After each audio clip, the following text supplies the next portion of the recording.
இப்போ நம்ம third டர்ம்ல 5 detectives அப்படிங்கிற ஒரு லெசனை படிக்க போறோம். 5 டிடெக்டிவ்ஸ்னா என்னதுன்னா துப்பறிவாளர். 5 டிடெக்டிவ்ஸ்னா 5 துப்பறிவாளர்கள். துப்பு அதாவது துப்பு துலக்கிறது, ஒரு மர்மமான விஷயங்களை கண்டுபிடிக்கிறது, மிஸ்டரிஸ். இந்த 5 டிடெக்டிவ்ஸ் வந்து பாத்தீங்கன்னா மிஸ்டரிஸ், நிறைய மிஸ்டரிஸ் வந்து என்ன பண்ணிருக்காங்க, கண்டுபிடிச்சிருக்காங்க. மர்மங்கள், மிஸ்டரிஸ்னா என்னது, மர்மங்கள். மர்மங்களை கண்டுபிடிச்சிருக்காங்க. அந்த கதை, இந்த கதையை ஒரு சின்ன கான்செப்ட் மேப் மூலமா ஒரு சின்ன கதை தொகுப்பை மட்டும் நம்ம இன்னைக்கு பார்க்க போறோம். 5 டிடெக்டிவ்ஸ், 5 துப்பறிவாளர்கள். முதல் வாக்கியம் என்ன சொல்லுது பாருங்க. They called themselves. They called themselves. They called themselves 5D. அவங்க என்ன பண்ணிக்கிறாங்க, அவங்களே என்ன சொல்லி கூப்பிட்டுக்கிறாங்க, 5D கூப்பிட்டுக்கிறாங்க. 5D என்னது, 5 டிடெக்டிவ்ஸ் தான் 5D. அடுத்த சென்டென்ஸ் என்ன சொல்லுது, 5 friends are Sreejith, Jesi, ஃபரோக், Arul and Amudha. 5 friends are Sreejith, Jesi, ஃபரோக், Arul and Amudha. They were enjoying.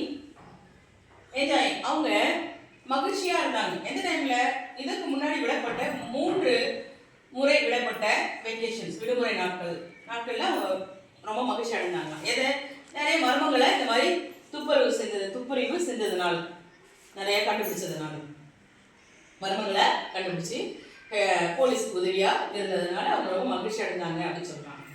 They were enjoying 3 எத்தனை வெக்கேஷன்ஸ், 3 வெக்கேஷன்ஸ், 3 முறை விடப்பட்ட விடுமுறை நாட்கள் அப்படின்னு அர்த்தம். They were famous. அவங்க பாப்புலரா இருந்தாங்க.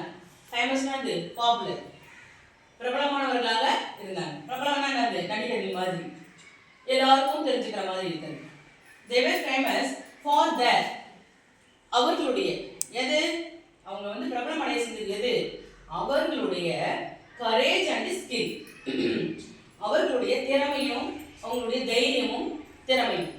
கரேஜ்ங்கிறது தைரியம், ஸ்கில்ங்கிறது திறமை. ஸோ அவங்களுடைய தைரியமான செயல்பாடு, எதுக்குமே என்ன பண்ண மாட்டாங்க, அவங்க பயப்படவே மாட்டாங்க. ஸோ கரேஜ் அண்ட் ஸ்கில் வந்து என்னாச்சு, அவங்கள பிரபலமடைய செய்தது. They were famous for their courage and skill.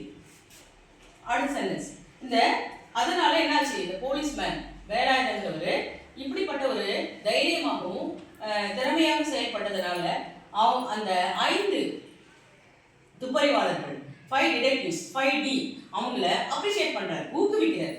சரிப்பா, வெரி குட்பா, நீங்க ஒரு திறமைசாலியாகவும் தைரியமாகவும் இருந்து நிறைய விஷயங்களை, மர்மமான விஷயங்களை கண்டுபிடிச்சு போலீஸ்க்கு உதவியா இருக்கீங்கப்பா, வெரி குட்பான்னு சொல்லி என்ன பண்றாரு, அவங்கள ஊக்குவிக்கிறாரு, பாராட்டுறாரு. The police appreciated 5D for their, அவங்களுடைய admirable acts, அவங்களுடைய பாராட்டத்தக்கக்கூடிய, போற்றத்தக்கக்கூடிய ஒரு அவங்களுடைய செயல்பாடுகளை என்ன பண்றாரு, ஊக்குவிக்கிறாரு. ஸ்ரீஜித்தோட dog was a, Sreejith dog was a Pablo. ஸ்ரீஜித்தோட டாகோட பேர் என்னது, Pablo. Sreejith dog was a Pablo. Amudha urged to go towns fair. நகரத்தில் நடக்கின்ற ஒரு கண்காட்சிக்கு போலாம், வாங்க வாங்கன்னு நச்சரிக்கிறான். யாரு, அமுதாங்கிறவர். நம்ம பார்த்தோம்னா இந்த 5 ஃப்ரெண்ட்ஸ் யார் யார், ஸ்ரீஜித், ஜெசி, ஃபரோக், அருள் and அமுதா. அந்த அமுதாங்கிறவர் நச்சரிக்கிறான். அதில் அவங்க கொஞ்சம் தயக்கமா இருக்கும் போது ரொம்பவும் நச்சரிக்கிறதுனால, after a lot of pestering, after a lot of pestering, pestering அப்படின்னா தொல்லை பண்றதுனால, ரொம்ப தொல்லை பண்றதுனால எல்லாரும் everyone எல்லாருமே agree to do, ஒத்துக்கிட்டாங்க. எதுக்கு, இந்த டவுன் ஸ்கொயர் போறதுக்கு ஒத்துக்கிட்டாங்க. After a lot of pestering everyone agree to go. So இந்த 5 டிடெக்டிவ்ஸ்ங்கிற இந்த கதையில ஒரு சிறிய தொகுப்பை நம்ம என்ன பண்றோம், கான்செப்ட் மேப் மூலமா நம்ம தெரிஞ்சுக்கிறோம். இப்போ இதை நம்ம கத்துக்கிறதுனால நீங்க அடுத்த வகுப்புக்கு போகும்போது எளிமையா கான்செப்ட் மேப்பை நீங்க செய்யறதுக்கு வழிவகை செய்யும். இதை நீங்க நல்லா திரும்ப பார்த்து தெரிஞ்சுக்கோங்க.